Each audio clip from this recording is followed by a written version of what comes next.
I first came in contact with my Prabhupada, Bhaktisiddhanta Saraswati Goswami Maharaj, in 1931. Ever since then, I used to go to attend the evening Kirtan and Path in the Rup Gaudiya Math at Allahabad. You see, both Prabhupada, Abhay Babu as we used to call him then, you see, both Abhay Babu and I used to live in Allahabad. Both of us lived in Allahabad, and both of us used to go to attend the evening Path and Kirtan in Rup Gaudiya Math. So we started meeting there, you see. Both he and I used to go to attend the evening Path and Kirtan. And I remember sometimes he would play on mridanga, you see. Sometimes he would sing. He was very good at that, you see. Mridanga and Kirtan, very good at it. He had a shop, he was a chemist then. He had a shop in Janjharia Pul, you see. Then later on he shifted to Bahadurganj, a better locality, you see. And I remember he also used to manufacture his medicines, you see. And occasionally he made some tonic, and once or twice he gave me his tonics, you see. He gave me his tonics, which I used, you see. Once it was so funny, here in the ISKCON temple, someone asked me in Prabhupada's presence, Dr. Kapoor, how old are you? I said, well, I'm 75. It was about 10 years back, perhaps more. What is the secret of health? I said, Prabhupada's tonics. Prabhupada remembered, he laughed. There had been no such information about his living. He was out of the house for some, usually he was going out of the house for his personal work or some business purposes. But on the particular date, I don't remember the exact date of that time. As soon as he left home, we were thinking that Prabhupada will come back again to home after in the evening, that he usually used to do. But the particular date he left home, he did not turn up again. I asked Prabhupada, how you were separated from your family? He said that my wife is a big drinks, he's a tea, she was taking too much of teas. So Prabhupada told her, whether you want me or tea. At that time she said tea. So then I said that you do with your tea, I will go with my own way. With the Prabhupada I only met when there was a function in some religious function in Kurukshetra. There was a very big, people had come for bath and taking bath and all that. And I had gone there, with me 2-3 people were there, but they were not interested in talks. They wanted to go around and eat and do something.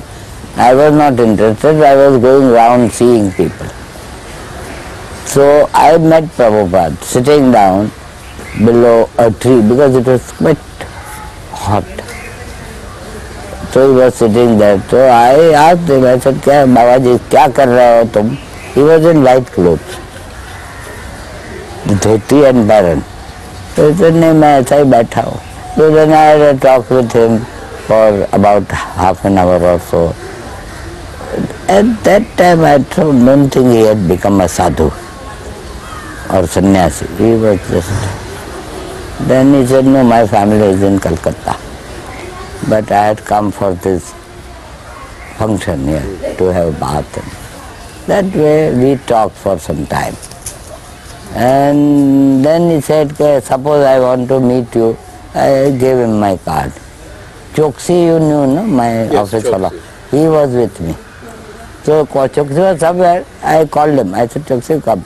Then he gave me a card, his card and all that, and you come to Cindy house if you want to talk to her. After that he came to Cindy house.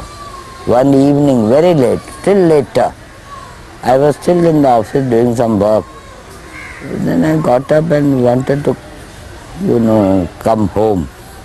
It was a bus day about 7 o'clock. And it was quite dark. There was nobody. No office, being office and 7, nobody was there. So Choksi was sitting there on his table. So I asked him, I said, Choksi, who is again sitting with you? Because Choksi was sitting on his table and Swamiji was sitting like this, what I am sitting. And Choksi was at the back his table. So he said, no, somebody has come, some Swami, but he doesn't listen to me. He said, no, I would like to meet her and then only I will go, I will talk to her. So I went there, I said, क्यों स्वामी जी क्या काम है? Then he showed me Bhagavad.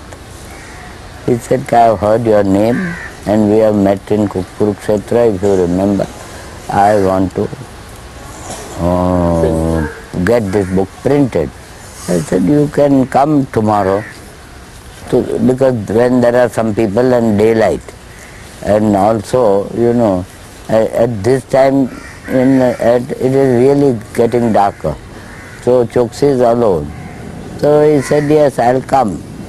Then I asked Choksi, because my secretary was there. So he typed out a letter to 1 or 2 friends. They are no more now. So telling them that why don't you do something about this gentleman? He is written Bhagavad and I would like you to help him. And I am going to do this much. I wrote that letter and gave him. He went and then I went home. After a day he came and he said, now I am going back to Vrindavan. I said, why are you going? He said, my work is done. Now I will try to see how I can get it printed. My association with Bhaktivedanta Maharaj, with Prabhupada, increased more and more. And you see, naturally you would always talk of Krishna and Prabhupada and so on. In 1932, a year after that, I joined this parikrama. Prabhupada couldn't join because he was in business, you see. He was in business, he couldn't come. When I returned from the parikrama, he asked me about the parikrama and I had to tell him what happened, you see, where and so on. For a number of days he was.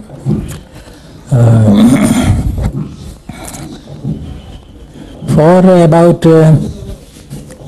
5-6 years we were together at Allahabad. You see? And we used to meet almost every day. After that I joined government service. After that we didn't meet for a very long time. You see?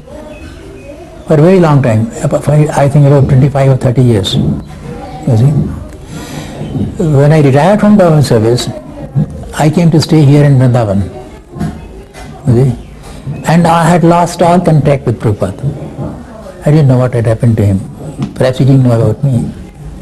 One day, accidentally, I was in Radha Damodar temple here, sitting in the veranda, waiting for someone. And I saw Prabhupada coming out of his room. He was then staying here, you see. He came out with 2 American disciples. Prabhupada naturally was in sannyasi vesh at this time. And I tell you, I couldn't recognize him. You see, he was so much, years had made change, and then he had put on, he was now a sannyasi, so he was completely changed. And I was also changed, but not so much as Prabhupada. So he just kept gazing at me, you see. And then after some time he just hazarded a guess and said, Dr. Kapoor. Oh, I recognized him from his voice. I said, Abhay Babu. Oh, then he embraced me. You see. Sometimes you recognize your old friends from voice more than from face. You see. As soon as I said Dr. Kapoor, I recognized him. So then he was perhaps going somewhere. He cancelled his program, took me inside his room and told me all about the work that he had done. He has just returned from, I think, after his visit to America. This was the first time he had come back, you see.